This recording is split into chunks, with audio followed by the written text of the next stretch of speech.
So what does all this information mean? We're going to take a look at another tide graph, and this one's for St. Louis Pass. And as you can see, this one has a similar curve to the last one I showed you. Early in the morning, we have a strong incoming tide, and then we have a period of slack tide throughout the day, followed by another strong outgoing tide in the evening. What does this mean to where you're fishing? So let's look at a satellite map of that same area that I just showed you for the tidal graph. This is St. Louis Pass, here's the bridge, and here's Cold Pass. So you're fishing this area. Say you're fishing only a few miles away from the pass, or maybe less than a mile. Say you're fishing in Tillam Tallam. The tide chart that you just looked at was going to be pretty accurate for this particular area, since the tide doesn't take very long for the tide to come in through that pass and get in through the mouth of Tillam Tallam.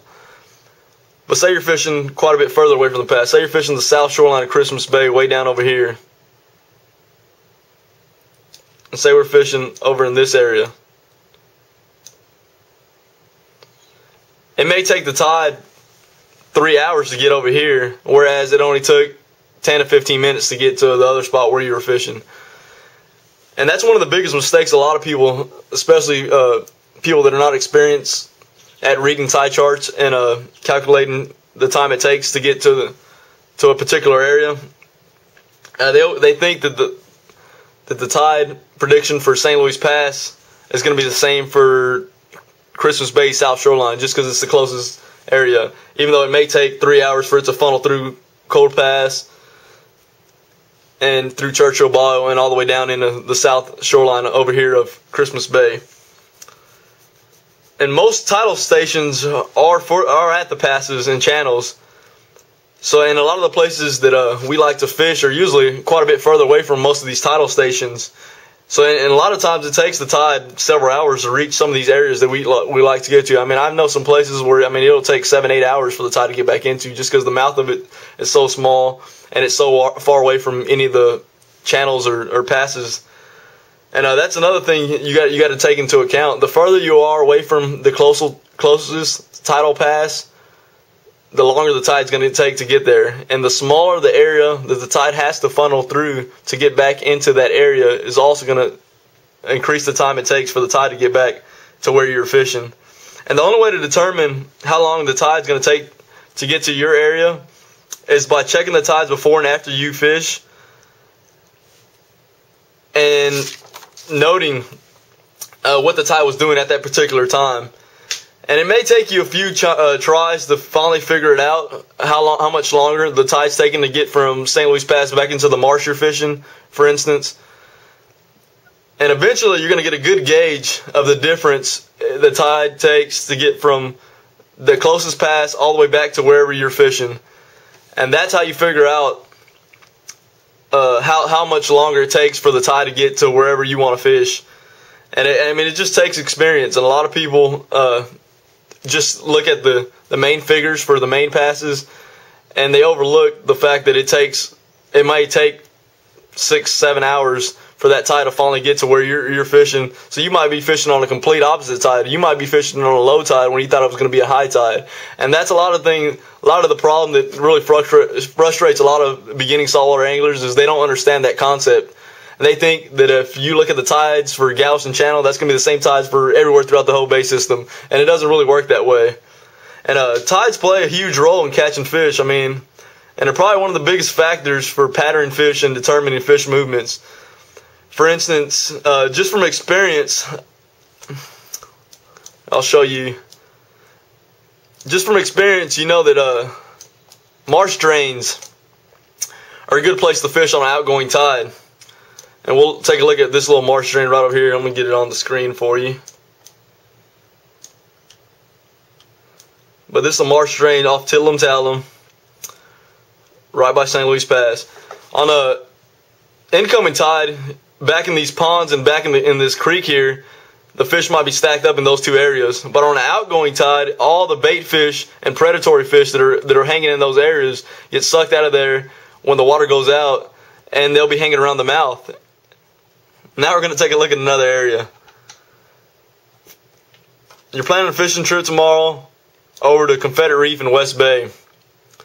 From experience, you know that anytime the tide is moving, whether in or out, you catch fish around this reef. The closest pass and where this reef gets a majority of its tidal flows from the Galveston Ship Channel. So let's go back and look at our tide charts for that area. We're going to pull up to the Galveston Bay entrance, South Jetty, and get the prediction. Okay, here's our tidal graph. Similar to the other tidal graph I showed you earlier. With a strong incoming tide early in the morning, a period of slack tide, and a strong outgoing tide in the evening.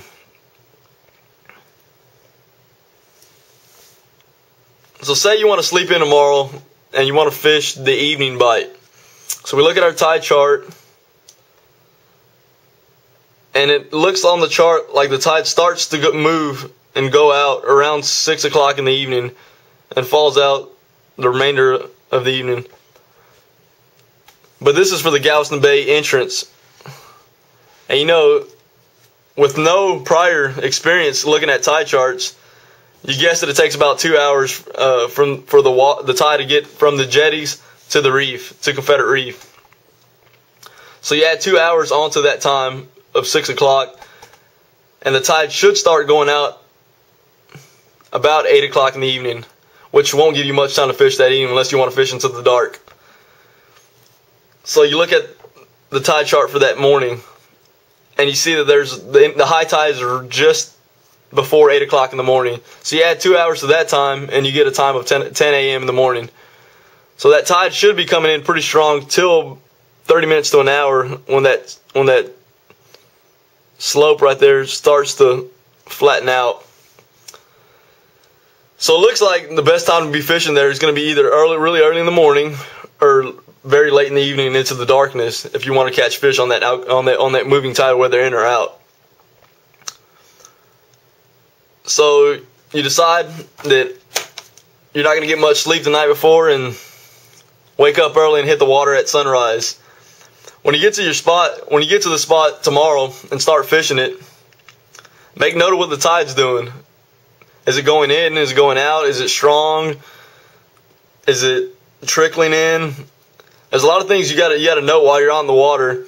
And the way you figure out what the difference between the tide from the jetty entrance all the way over to the reef, what I like to do a lot of times is I like to stay out until the time I thought the tide was going to stop, and stay in those transition periods when the tide either stops going out and starts slacking up. And a lot of times by staying out to those times, you can really get a good gauge of what's going on at that particular spot. So say, like on the chart here, we were guessing around a 10 a.m. high tide. So I'll usually get out there and fish all morning long and stay, even if I'm not catching fish. Say my last bite was at 9 o'clock. I'll usually stay till around 10, or when I think the tide stops moving. And I'll make note of that. And then when I get home, I'll go back and look at my tide chart, and I'll reference when I saw that the tide had stopped moving till what the tide chart is showing. And by doing that, that's how you get your gauge of how long it takes from the tide to move in through that pass all the way to the reef that you were fishing, or wherever you were fishing. Well, that's all I have for you today. Hopefully this video didn't confuse you too much and helped you understand tides a little better. I'm going to post links to all the websites I used in this video on my blog, as well as some additional websites I like to use. I know I couldn't cover everything, so if you have any questions, send me a message or leave me a comment. Thanks for watching.